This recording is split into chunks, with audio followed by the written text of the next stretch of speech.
My stepmother announced she was cutting me from Dad's will. At the reading, the lawyer started laughing. Hey, Reddit. So my stepmother thought she'd pull a power move at my dad's will reading and announced she was cutting me out of everything. The lawyer literally started laughing. This is going to be a long one. So grab whatever and settle in because this revenge was 30 years in the making. I'm going to start from the beginning because you need the full context of how absolutely bonkers this woman has been my entire life. My mom died when I was 7. Car accident, completely random, devastating for everyone involved. My dad was absolutely shattered. He was a quiet guy, the kind who showed love through actions rather than words, and losing mom basically broke something in him. He tried his best with me, but I could tell he was drowning in grief and work and just trying to keep our lives together. Enter Patricia. Dad met her about 2 years after mom passed. I was 9 at the time, still very much a kid who missed his mom and wasn't exactly thrilled about some random woman trying to fill that role. Patricia was the complete opposite of my mom in every possible way. Where my mom was warm and genuine, Patricia was cold and calculating. Where my mom actually cared about people, Patricia cared about appearances and status and money. But my dad was lonely and vulnerable, and Patricia knew exactly how to work that angle. She played the perfect girlfriend for about 6 months, then the perfect fiancé for another 6 months, and by the time I was 10, she was my stepmother, and moving into our house with her daughter Jessica from her previous marriage. Jessica was 8, and honestly, she was fine at first, just a normal kid. But Patricia immediately started this campaign of making Jessica the golden child, and me the problem child. Every little thing I did was wrong. Every achievement Jessica had was the most incredible thing ever witnessed by human eyes. I'm not exaggerating when I say Patricia made it her life's mission to make me feel like an unwanted guest in my own home. And the worst part? My dad either didn't notice or didn't want to rock the boat because he was so desperate not to be alone again. Let me give you some examples of how this woman operated. When I was 11, I made the school honor roll for the first time. Brought home my report card all excited, thinking maybe this would be the thing that made Patricia see me as something other than an obstacle. My dad gave me a proud smile and a pat on the shoulder, started to say something nice, and Patricia literally cut him off mid-sentence to announce that Jessica had gotten picked to be in the school play. Not even the lead role, just a background part where she'd stand there holding a fake tree or something. But according to Patricia, this was evidence of Jessica's incredible natural talent and star quality. My report card went on the fridge for about 2 hours before Patricia took it down to make room for Jessica's play announcement. When I pointed this out, Patricia told me I was being selfish for trying to steal Jessica's moment. When I was 13, I started mowing lawns around the neighborhood to save up for a bike. Spent the whole summer working in the heat, doing quality work, building up a good reputation with the neighbors. Started at 7 in the morning on weekends to beat the worst heat, came home sunburned and exhausted, but satisfied because I was building something for myself. The neighbors loved me because I actually did thorough work, edged properly, cleaned up the clippings, didn't half-effort it like most kids would. Word spread, and soon I had a regular client list. By August, I had enough saved up for this really nice mountain bike I'd been eyeing at the local shop. 21 speeds, good suspension, the kind of bike that would last years if I took care of it. I'd been going by the shop every week to look at it, make sure it was still there, imagining the rides I'd take once it was mine. I was so proud of myself for earning it through actual work. The day before I was supposed to go buy it, Patricia sat me down at the kitchen table with this serious expression like she was about to deliver bad news. Explained in this careful voice that Jessica really wanted to go to this expensive summer camp next year, the kind with horseback riding and arts programs and whatever else rich kids do in the woods. Wouldn't it be nice, Patricia suggested, if I contributed my savings to help fund Jessica's camp experience? You know, to show family unity and support, to prove I cared about my sister's happiness and development. When I said no, that was my money that I'd earned through my own work, Patricia's face went cold, told me I was being selfish. That family means sacrifice. That Jessica would do the same for me if our positions were reversed, which we both knew was absolutely false. When I still refused, Patricia spent the next 3 days giving me the silent treatment and telling my dad I was being divisive and creating conflict in the family. Said I was teaching Jessica that money was more important than relationships. My dad, bless him, actually stood up for me on that one. Told Patricia that I earned that money and I got to decide what to do with it. I got my bike, but Patricia made sure to punish me for it in little ways for months afterward. Forgot to include me in dinner plans. Forgot to do my laundry when she did everyone else's. Forgot to pick me up from school when it was her turn. Just constant small cruelties, designed to let me know I'd stepped out of line. High school is where things really ramped up. I was a decent student, played baseball, had a solid group of friends. Nothing spectacular, but I was doing fine. Jessica was in theater and choir, and according to Patricia, she was basically the next Meryl Streep, despite having the stage presence of a cardboard cutout. Every single one of Jessica's performances required the whole family to attend. Every rehearsal was treated like a Broadway opening night. Every minor role was cause for celebration and expensive gifts. Meanwhile, I had baseball games that Patricia refused to attend, citing various excuses about being too busy or too tired or having a headache. My dad would come to my games when he could, but he worked long hours running his own small accounting firm, and Patricia made sure to schedule conflicts whenever possible. Doctor's appointments for Jessica, mandatory parent-teacher conferences, suddenly critical errands that only Patricia could handle, but that somehow required my dad's presence too. Junior year, I made varsity as a starting pitcher. Pretty big deal at our school. The team had a tradition where parents of varsity players would host the preseason barbecue. When it was our turn, Patricia told the coach that we couldn't host because our house was being renovated. Total lie. We weren't renovating anything. She just didn't want to spend money or effort on something related to me. I found out later she told the other parents that I'd insisted we couldn't host because I was embarrassed about our house. Made me look like a snobby jerk for no reason. But here's where things get really important to the story. My dad's business was doing really well. Like, really well. He'd built up this accounting firm from nothing, had major corporate clients, was pulling in serious money, and he was old school about it. Didn't flaunt wealth, didn't buy fancy cars or take expensive vacations. He saved and invested and planned for the future. Around the time I was 15, my dad sat me down and told me that he'd set up a trust fund for me. Nothing I could access until I was 25, but it was there, growing, meant to give me a solid financial foundation when I was ready to really start my adult life. He also told me he'd updated his will to make sure I was taken care of no matter what happened. He made me promise not to tell Patricia or Jessica about the specific amounts or details. Said it was between us, father and son, and that when the time was right, everything would be clear. I didn't fully understand why the secrecy at the time, but I agreed. I think my dad knew, on some level, what Patricia was. I think he saw her manipulation and favoritism. But he was trapped between the woman he'd married and the son he loved, and he didn't know how to fix it without blowing up his entire life again. So he did what he could. He made sure I'd be financially secure, even if he wasn't around to protect me anymore. Senior year, college applications started. I had decent grades, good test scores, solid extracurriculars. I applied to several state schools with good programs for business and finance. My dad encouraged me to dream bigger, apply to some reach schools, but I was practical about it. Knew what was realistic. Jessica was a sophomore, and Patricia was already obsessing over getting her into some prestigious performing arts school, despite Jessica's relatively mediocre talent. But according to Patricia, Jessica just needed the right training and opportunities, and then everyone would see her brilliance. I got accepted to 3 good state schools with partial scholarships to 2 of them. My dad was proud, gave me this whole speech about making good choices and working hard, and how he knew I'd do great things. Patricia's response? She pointed out that partial scholarships meant the family would still have to contribute significant money, and was I sure I needed to go to college at all when I could just work at my dad's firm? Yeah, she literally tried to talk me out of going to college so that more money would be available for Jessica's eventual private school dreams. My dad immediately shut that down, told Patricia that I was going to college, and that was final.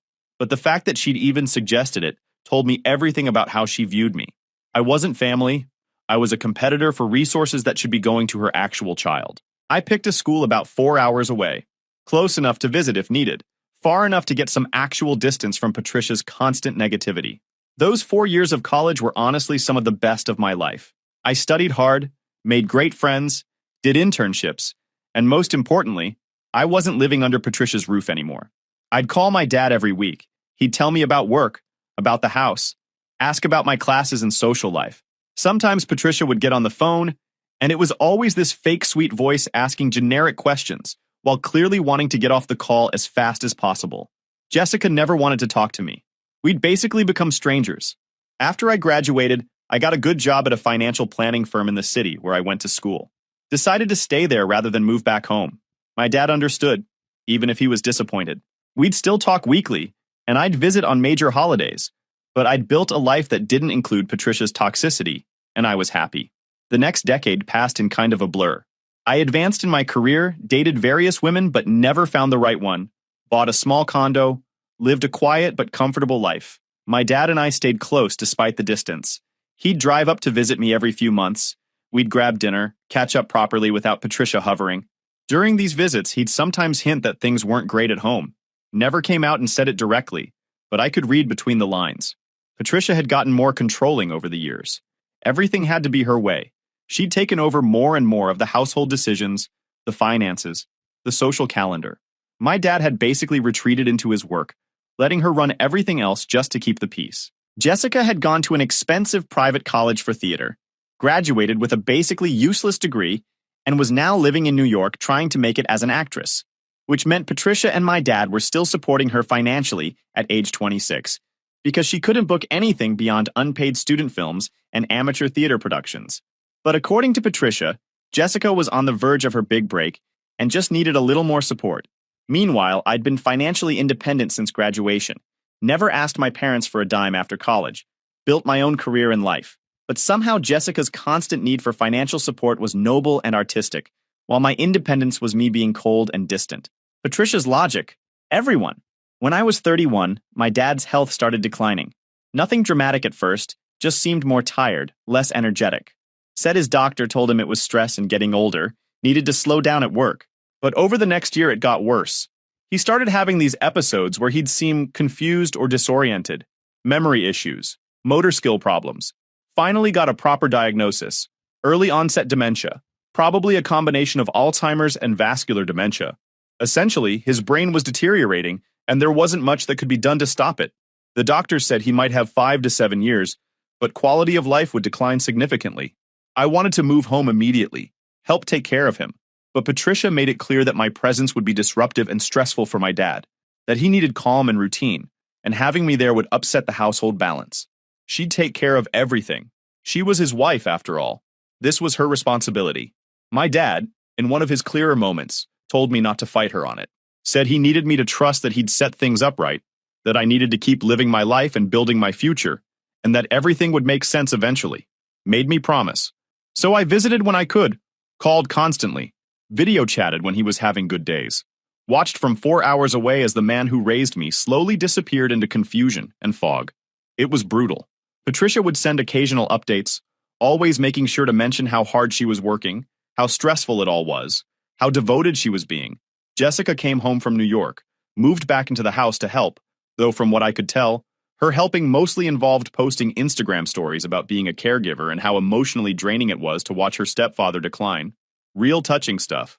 Dad's firm was being managed by his longtime business partner at this point.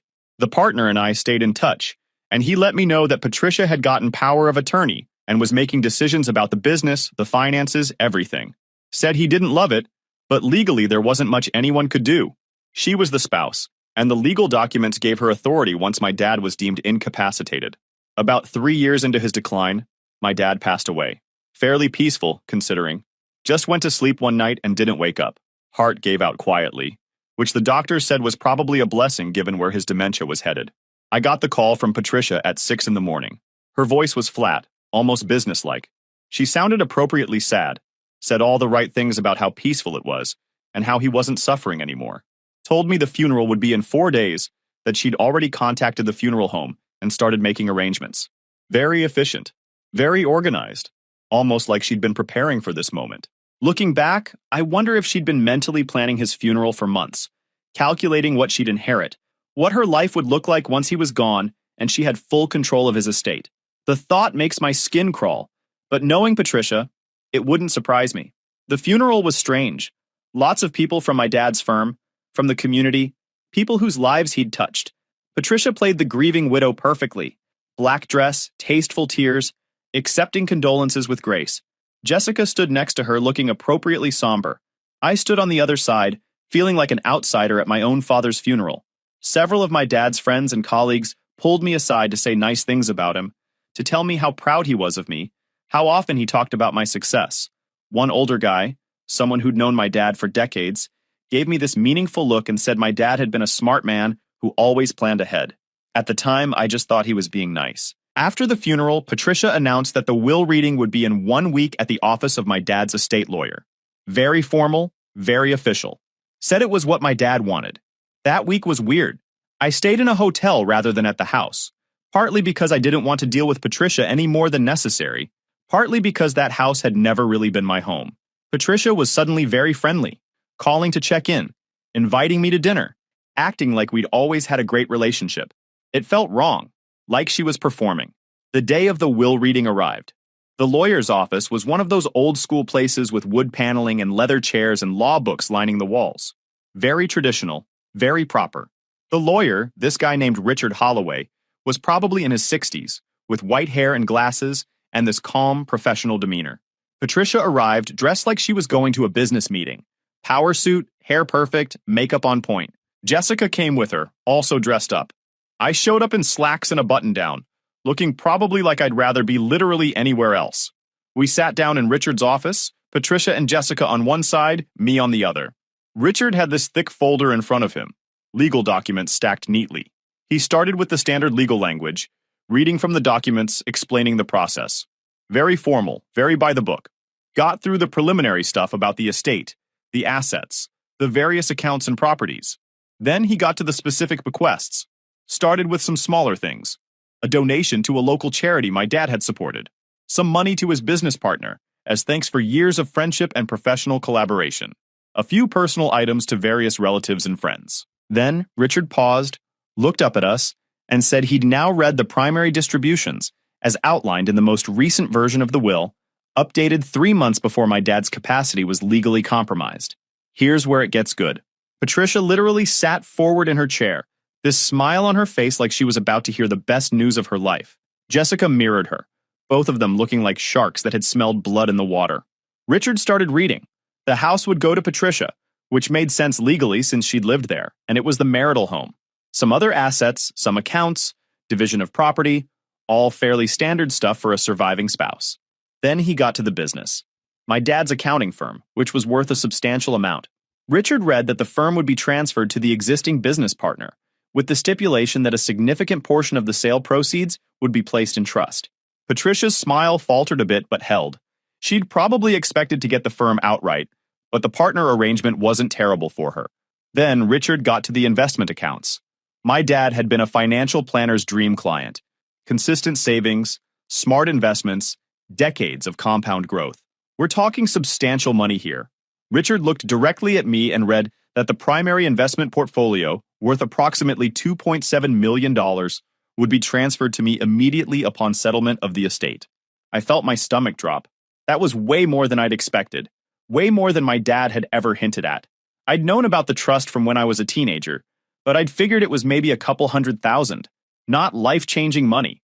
Patricia's face went completely white, then red, then this mottled combination of both. But Richard wasn't done. He continued reading. There was a secondary portfolio, specifically designated for education and support, worth approximately $800,000. This portfolio had originally been earmarked for both children's benefit, but per the most recent update, it was now being distributed differently. Jessica would receive $50,000 as a one-time payment. The remaining $750,000 would be added to my inheritance. The silence in that office was deafening. Jessica looked like someone had slapped her. Patricia looked like she was about to have a stroke. I just sat there in shock, trying to process what I was hearing. Richard, professional as always, kept reading. There were stipulations, conditions, explanations in my dad's own words about why he'd structured things this way. That's when Patricia stood up, just shot to her feet like she'd been launched from a catapult, knocking her chair backward. Her face was purple now, veins standing out on her neck, hands shaking. She started yelling, actually screaming in this lawyer's office, saying this was impossible, that my dad had promised her everything would be taken care of, that Jessica deserved more, that I had manipulated a sick old man, that this will was clearly invalid because my dad wasn't in his right mind when he updated it. Richard, calm as could be, waited for her to run out of steam. Then he very carefully explained that the will had been updated 3 months before my dad was legally deemed incapacitated, that he'd been evaluated by 2 independent doctors who confirmed his mental competency at the time, and that every legal requirement had been meticulously followed. Patricia wasn't hearing it. She turned on me, started screaming about how I'd abandoned my father, how I'd barely visited, how I didn't deserve a single penny of his money. How dare I take what rightfully belonged to her and Jessica? How I was a selfish, ungrateful son who'd caused my father nothing but pain. Jessica joined in, tears streaming down her face, wailing about how unfair this was, how she'd given up her career to take care of him, how she'd sacrificed everything. I just sat there, didn't say a word, let them rant and scream and make complete fools of themselves in front of a lawyer who'd probably seen some drama in his day, but nothing quite like this. Finally, Richard held up his hand, asked Patricia and Jessica to please sit down. They didn't. Patricia actually grabbed the will from his desk, started reading through it herself like she'd find some loophole or error. That's when she found the letter. Tucked in the back of the will documents was a sealed envelope with my name on it, written in my dad's handwriting, labeled as supplementary context to the will. Patricia tried to open it.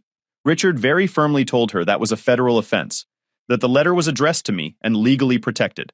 She threw it at me instead, literally threw it across the desk like a frisbee. I picked it up, looked at Richard, he nodded, said I could open it now, or in private, whatever I preferred. I opened it right there. Figured we'd come this far, might as well finish it. The letter was 3 pages, handwritten, dated from 3 months before my dad's decline really accelerated. His handwriting was shaky but legible, and just seeing it made my throat tight. He started by apologizing, said he knew he hadn't protected me the way he should have when I was growing up, that he'd let Patricia make me feel unwelcome in my own home, that he'd prioritized keeping the peace over standing up for his son, said it was his greatest regret. Then he explained, when he'd married Patricia, he'd kept his finances somewhat separate, maintained certain accounts in only his name, partially because he'd learned some hard lessons from his first marriage about financial planning, partially because something in his gut told him to protect what he'd built. Over the years, he'd watched Patricia's true nature reveal itself, the way she treated me versus Jessica, the way she spent money and demanded things and played the victim whenever she didn't get her way, how she'd tried to isolate him from his friends, control his decisions, manipulate situations to benefit herself and Jessica. He'd realized years ago that Patricia had married him for financial security and status, not love, that she'd seen a widower with a successful business and a young son as an opportunity, not a family. But he'd also realized he was trapped. If he divorced her, she'd get half of everything in the state we lived in. She'd make it ugly and expensive and drag it out. And more importantly, he was getting older, his health was starting to decline, and he didn't want to spend his remaining years in bitter legal battles. So he'd done the next best thing. He'd meticulously structured his finances and his will to ensure that Patricia would get enough to survive comfortably, but not enough to maintain the lifestyle she'd grown accustomed to at his expense. The house, some accounts, enough to live on. But the real wealth, the investments and business proceeds, those would go to me. Jessica's reduced inheritance was because my dad had been supporting her financially for nearly a decade after college, paying her rent and expenses and acting classes and headshots, and basically funding her entire unemployed actress lifestyle. He'd calculated that he'd already given her over $200,000 in support during that time. The $50,000 in the will was her final payment. After that, she was on her own. The letter went on, said he'd known Patricia would react badly, that she'd probably try to contest the will or make accusations. That's why he'd been so careful about the documentation, the competency evaluations, the timeline. He'd built a legal fortress around his final wishes because he knew Patricia would try to tear it down. He finished by telling me he loved me, that he was proud of the man I'd become, that I'd succeeded despite Patricia's interference rather than because of any help from her. Said I'd earned this inheritance not just through genetics, but through character, through independence, through building a life that didn't rely on anyone else's money or approval. The last line got me. He wrote, "You're a better man than I was, son. You got out. I should have too. Make good use of this, and live the life I was too afraid to choose." I looked up from the letter. My eyes were wet, but I wasn't crying. I was just overwhelmed by this final gift from my dad. Not just the money, but the acknowledgement, the apology, the explanation. Patricia had been reading over my shoulder somehow. I don't know when she'd moved, but she'd seen at least some of it. Her face had gone from red to this grayish color. She opened her mouth. And this is where we get to the moment that makes this whole story worth telling.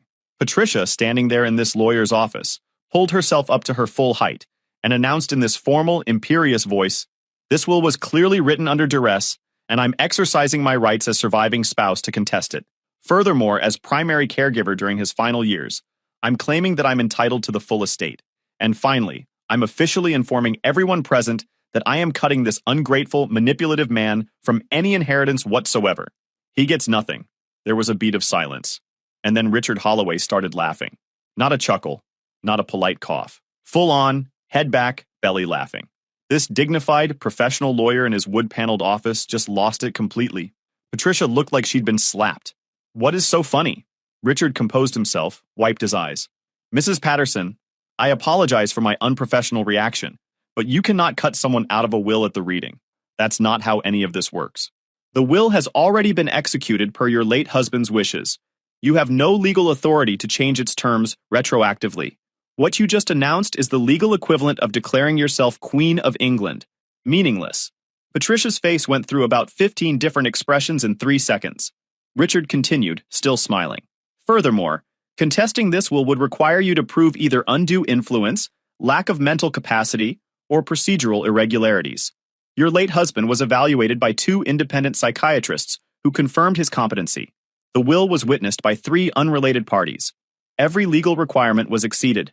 You're welcome to waste money on lawyers who will tell you the same thing I'm telling you now, but I can guarantee you will lose, and likely be required to pay court costs and possibly sanctions for filing a frivolous contest. He picked up another document from his stack. Additionally, your husband anticipated this reaction. There's a no contest clause in the will. If you attempt to contest it and lose, which you will, you forfeit even the inheritance you were granted. The house, the accounts, all of it would be liquidated and added to the charitable donations. You'd get nothing. Patricia opened her mouth, closed it, opened it again. No sound came out. Richard wasn't finished. As for your claim as primary caregiver, I have here documentation showing that your late husband's care was primarily provided by professional nursing staff that he paid for through his health insurance and personal funds. Your role as caregiver is noted in the will as appreciated, but not considered legal grounds for altering the inheritance distribution. Jessica had sat back down at some point, head in her hands. Patricia was still standing, but swaying slightly like she might pass out. Richard looked at me. Mr. Patterson, your inheritance is clear and legally sound. The estate will be settled within 60 to 90 days. I'll need to schedule a meeting to go over the details of the accounts, the trust structure, and the transfer process. Whenever you're ready. I nodded, still processing everything. Patricia finally found her voice. It came out as this strangled whisper. He promised. He promised me we'd be taken care of. Richard's expression softened slightly. And you are being taken care of, Mrs. Patterson. You're receiving the marital home free and clear, approximately $400,000 in various accounts, and a monthly distribution from a separate fund your husband set up that will provide you with $3,500 for the rest of your life.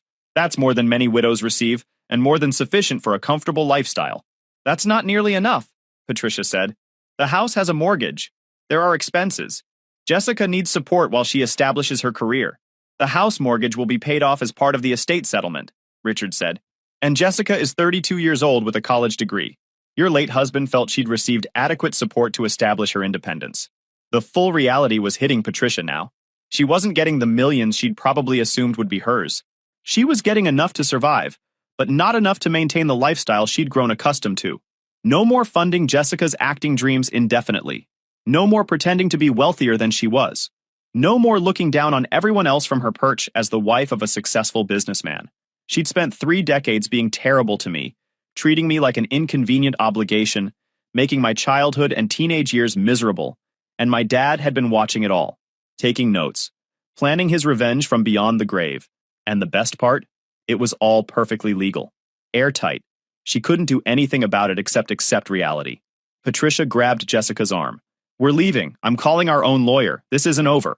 Richard, back to being professionally calm, said, You're welcome to seek legal counsel, Mrs. Patterson. I'll have my office send you copies of all relevant documents. Have a good day. They left.